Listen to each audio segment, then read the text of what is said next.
One sentence, that's all it took. Not a tariff, not a military strike, not a cyber attack or a diplomatic ultimatum. One sentence spoken by a president into a camera, casually, dismissively, as if he were commenting on the weather. Canada lives because of the United States. They should be grateful. 6 days later, Canada's Prime Minister stood in Parliament and said something he knew Americans wouldn't hear, because he said it in French. Il n'y a presque rien de normal aux États-Unis en ce moment. There is almost nothing normal in the United States right now. And that is the truth. Then he revealed the number: 12 new trade deals, 4 continents, 6 months. Canada isn't protesting. Canada is replacing you. And here's the part that should freeze every American strategist in place. Canada is not alone. And today we're not talking about one policy or one dispute. We're talking about the single most destructive 10-day period in modern American diplomatic history. A period in which Sweden's largest pension fund liquidated $8 billion in American assets.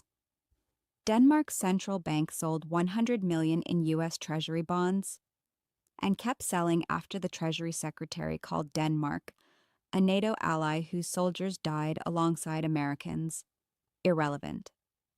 The European Commission and India signed the largest bilateral trade deal in modern history. $100 billion, 2 billion people, 96% of tariffs eliminated, without a single American company at the table. France activated the EU's anti-coercion instrument, a legal mechanism designed explicitly to retaliate against the United States. Canada's Prime Minister flew to Beijing and signed an economic cooperation roadmap with China, America's chief rival, while Washington was still drafting press releases about how tough tariffs would be. All of this, 10 days. And all of it traces back to one sentence, but that sentence wasn't really about Canada. It was about something far more dangerous. It was about proof. Proof that the man in the Oval Office genuinely believes allies have no choice but to accept whatever terms America dictates. Proof that he does not understand, has never understood, that the American-led order was not built on threats but on trust. And proof that when you treat trust as optional, you don't just lose partners. You lose the entire architecture of your power. Let's go back 3 days before the money started moving. President Trump, defending his threats to reduce NATO funding, was asked about America's allies in Afghanistan. His response? They stayed a little back, a little off the front lines. Americans did the real fighting. 457 British soldiers died in that war. Helmand Province, Kandahar, the same kill zones where American Marines bled into the same dust. 158 Canadians, 59 Germans. Denmark, a country of 5.8 million people, suffered per capita combat losses higher than nearly every other coalition member. These countries didn't send checks. They didn't send statements. They sent their children. They honored Article 5, the promise that an attack on one is an attack on all with blood. And the President of the United States just told their families it didn't count. Britain's Prime Minister called the remarks, quote, frankly appalling and insulting. Germany's defense minister went on national television and demanded a public apology. But the real damage wasn't emotional, it was strategic. European leaders made a calculation in that moment, not an emotional one, a cold, rational, actuarial one. If this president doesn't honor their sacrifice from the past, he will not protect their borders in the future. NATO didn't collapse that day. Something worse happened. It stopped being believable. And when an alliance stops being believable, the money doesn't wait for a funeral. It moves. 3 days later. Sweden's largest pension fund, AP7, announced it had liquidated $8 billion American assets. Not gradually, not hedged, not over quarters. They pulled the money out. The official statement cited geopolitical risk and unpredictability in U.S. policy commitments. Translation: we no longer believe the United States is a stable place to store our people's retirement savings. Think about what that means. A Swedish worker, 40 years old, contributing to his pension is now indirectly funding infrastructure in Asia and Europe instead of American equities. His money is being rerouted because his fund managers looked at Washington and saw not a partner, but a liability. Denmark's central bank sold $100 million in U.S. Treasury bonds. The response from America's Treasury Secretary? He called Denmark a NATO ally that lost soldiers in Afghanistan, that hosts American military assets in Greenland, that has been a reliable partner for generations, irrelevant. Denmark kept selling. This is the part Washington still doesn't understand. You cannot call a country irrelevant and expect it to continue holding your debt. You cannot insult the memory of its dead and expect it to keep its capital in your markets. These are not emotional reactions. These are fiduciary duties. When a partner becomes unpredictable, you diversify. When an alliance becomes conditional, you hedge. When the guarantor of your security starts treating your sacrifice as a punchline, you stop betting your future on his promises. That's what happened in those 10 days. Not a rebellion, a reassessment. And then came the deal that will define the next decade. January 27th, New Delhi. The European Commission and India signed the largest bilateral trade agreement in modern history. $100 billion, 2 billion people, 96% of tariffs eliminated. Let me read that number again. 96%. Here's what American companies just lost. German cars faced a 110% tariff entering India last week. Under this deal, 10%. Volkswagen, Mercedes, BMW, companies Trump's tariffs are actively harming in America, just gained access to the fastest growing major car market on earth with a 100-point tariff advantage over their American competitors. French wine, Indian tariff was 150%, eliminated. Italian machinery, 44%, eliminated. German chemicals, Swiss pharmaceuticals, Spanish olive oil, all gone. In return, India gets 99% tariff-free access to the entire European market. Textiles, leather, jewelry, pharmaceuticals, engineering services, flowing directly into Paris, Berlin, and Rome without a single cent of tax. Now, here's the timing that should make your stomach turn. This deal was signed the same week Trump imposed new tariffs of 25% to 40% on Indian goods. American companies selling in India now pay 25%. European competitors pay 0. European Commission President Ursula von der Leyen stood in New Delhi and said, "We have sent a signal to the world that rules-based cooperation still delivers great outcomes." That signal was addressed to one man at one address. The message was not subtle. You are no longer essential. Here's the detail no one is covering, and it may be the most important one. This deal includes mutual recognition of professional credentials. An Indian engineer certified under this agreement can work in Germany tomorrow. A European doctor can practice in India next month. Architects, researchers, data scientists, biotech specialists. The mobility provisions in this deal are unprecedented. For decades, the United States held a monopoly on global talent. The brightest minds from India, from China, from around the world came to America because it was the only place where ambition could fully express itself. That monopoly is now over.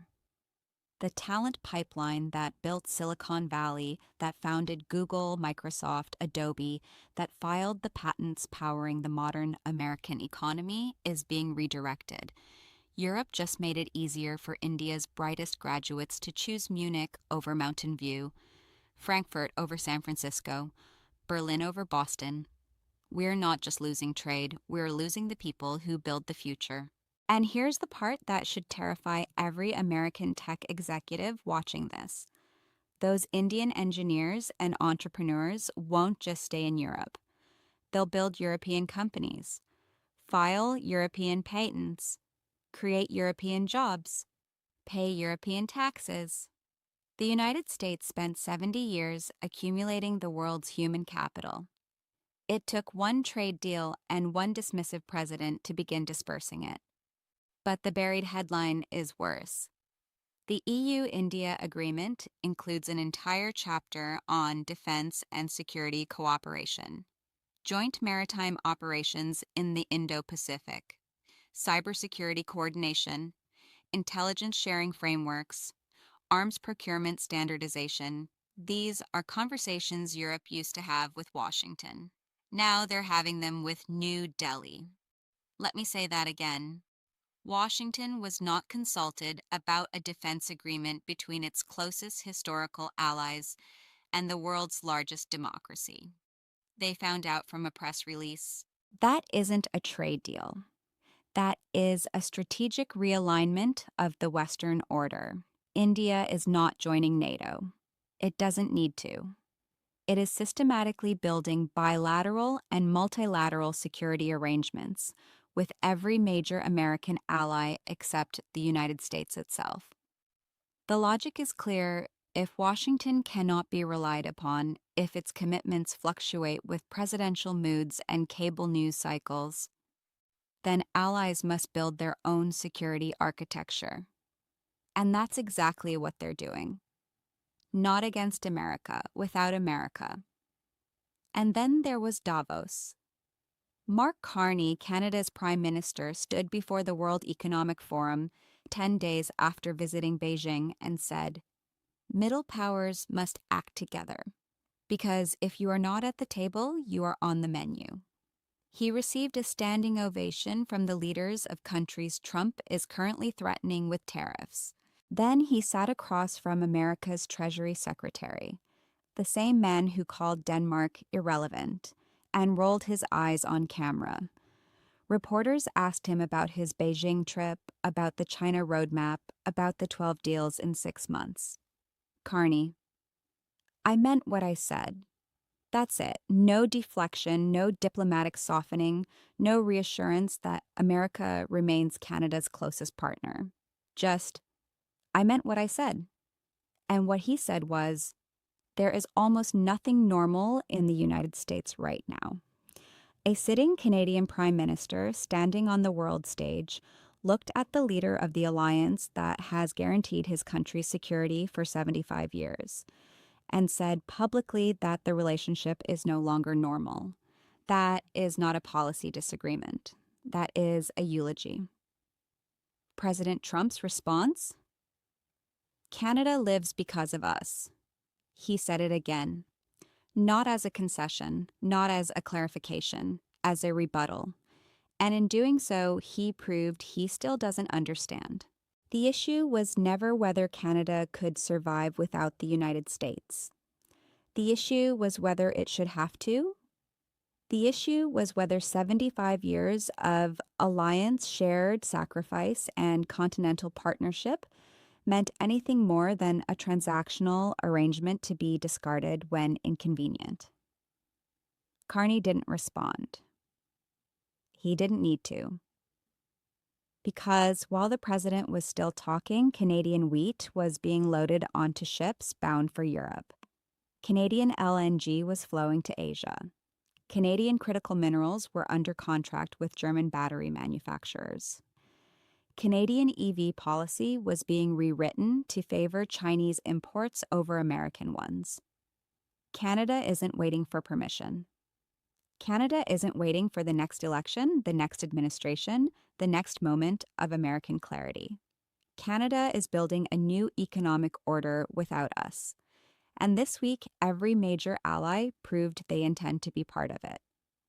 So here's where we are: 80 years of American led order, trillions in investment, hundreds of thousands of lives, an architecture of alliances and institutions designed to prevent exactly the kind of world we are now entering. And it took one sentence to begin unraveling it. Canada lives because of the United States. They should be grateful. But Canada isn't grateful. Denmark isn't grateful. Sweden, Germany, India, France, none of them are grateful. Because gratitude cannot be commanded. It cannot be coerced. It cannot be demanded by tariffs or threats or dismissive radio interviews. Gratitude is earned through reliability, through shared sacrifice, through treating partners, not as subordinates. The United States spent 75 years earning that gratitude. It spent 75 years building a system where allies didn't need to build alternatives because America was the alternative. And now, in 10 days, with one sentence, that system has begun to crack. The money is moving, the deals are being signed, the talent is being rerouted, the defense conversations are happening in different capitals. This is not a policy failure. This is not a diplomatic miscalculation. This is a structural rupture. And the question that will define the next decade isn't whether America can rebuild these relationships. It's whether anyone will want us back after we've proven we can't be trusted. What do you think? Is the EU-India deal a one-time strategic realignment or the template for the next era of global trade? Can the United States recover the trust it has lost? Or is the diversification of allies now irreversible? Let me know in the comments. If you want to track these geopolitical shifts before they become headlines, hit subscribe and ring the bell. We're watching the signals the rest of the world misses.